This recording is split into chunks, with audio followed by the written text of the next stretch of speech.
Isang bagong loan application na naman po yung ating pag-uusapan dito sa vlog natin. So ito guys, ang pangalan po nito is si Cash King. 86,000 pesos po yung pinakang maximum loan offer niya. So dito guys, check natin kung legit na mauutangan siya. Para at least may idea na kayo kung anong meron dito guys, bago nyo siya i-install at i-download. Dito guys, si Cash King, claim niya po na siya po yung pinakang safest loan platform. Yes, pinakang ligtas daw ang information mo dito guys. Siya rin po yung may low cost loan, convenient and fast na application. Baka naman kasi magandang loan application tong si Cash King. Pero bago natin alamin kung anong meron dito sa bagong loan application na to, na-i-announce ko na po pala yung aking 5 lucky winners nung Monday. Kaya i-check mo po yung video ko ng Monday para malaman mo kung sino-sino yung mga nanalo. Baka nandun yung pangalan mo. So dito guys, if ever na gusto mong sumali at bago ka pa lang, naku, i-click mo na po yung subscribe button, turn on the notification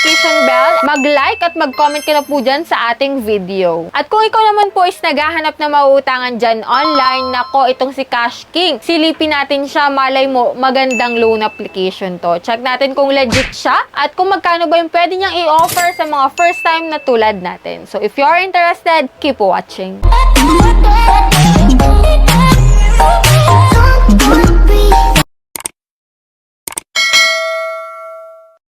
So, disclaimer po, hindi po tayo agent or promoter dito. So, dito guys, sinisilip ko siya para sa inyo para at least alam natin kung anong meron sa application na to. Magkano ba yung pwede niyang ipautang at syempre, legit ba yung loan application na to. So, dito guys, si Cash King po is merong 4.9 stars at 127 ratings nung siya po ay dinownload ko. So, after ko pong i-download itong si Cash King, ito na po yung lumabas na loan amount na pwede kong ma-loan as maximum loan amount po. So, 75,000 na po yung offer niya. Interest rate po is 0.04%.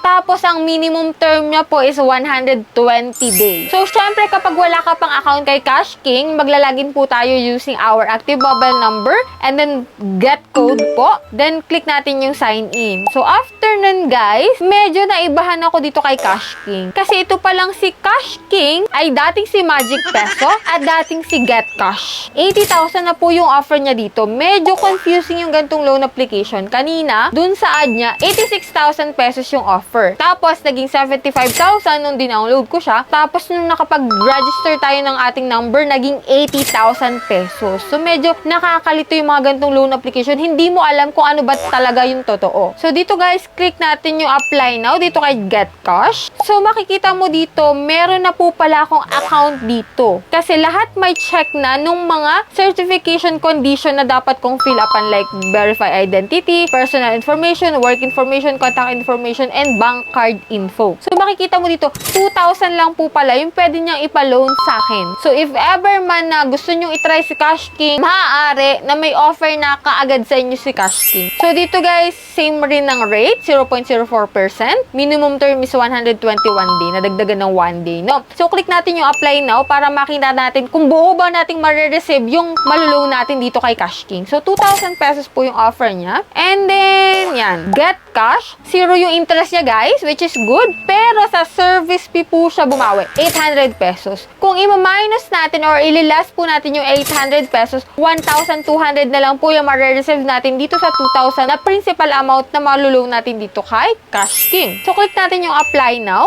Yan, under review po yung ating loan application. So, kung makikita mo dito, guys, kung babalikan natin si Cash King, yan, finish na siya. Review failed, which is rejected po yung ating loan application parehas kay Get Cash at kay Magic Peso. So, if ever na gusto nyong mag-try dito, pero may account na kayo before kay Get Cash at kay Magic Peso, magra-reflect po yun dito kay Cash King. So, ibig sabihin si Cash King po is lumang loan application na nagpalit lang po ng pangalan para masabi na bagong loan app siya. Siyempre, palit din siya ng features para hindi naman natin mahalata na lumang loan application. So yan, nagpalit siya para masabi natin na bagong loan application po ito. So yan, same pa rin naman, walang pagbabago. 2,000 yung marireceive mo, service fee is 800 pesos. So sigurado 7 days to. So sabi ko nga sa inyo guys, X para sa akin pag 7 days na loan up. Kasi 800 yung ibabawas, tas 1,2 na lang yung marireceive mo. So X para sa akin yun guys. So nasa sa inyo na rin ng decision kung magta-try pa rin kayo dito or go pa rin kayo dito kay Cash King. So sa akin po, review failed po yung aking application. Hindi po ako nakapag-loan. So for those na na-approve dyan kay Cash King, kindly share your experiences. Magkano yung nautang mo? Para at least yung mga bago palang magte-try is magkakaroon sila ng idea about sa application na to. So that's it. Sa mga hindi pa dyan nakasubscribe sa aking YouTube channel, kindly click the subscribe button, turn on the notification bell, and